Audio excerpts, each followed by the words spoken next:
Iwain lang natin.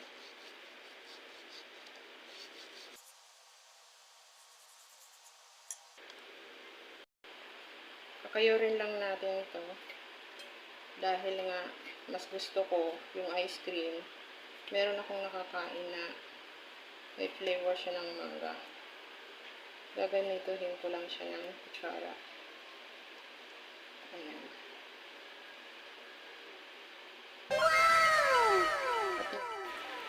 At natin yung Yakult. Inilagay ko muna siya sa ref. Pirasong Yakult. Then, itong gatas, nilagay ko sa freezer, mga siguro 2 hours. Kaya, ang resulta is ganyan.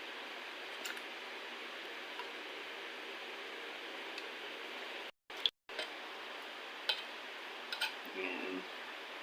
Anuhin lang natin, guys.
So, ayan na yung pangalawang container.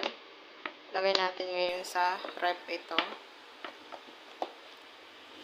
Bali, dalawang ganito ang nagawa ko. Yung isa plain, yung isa tinapingan spoon chocolate graham. Ayan. Balikan na lang natin after 5 hours.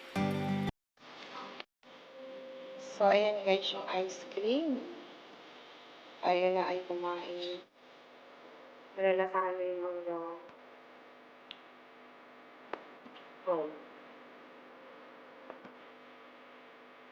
Yummy dessert.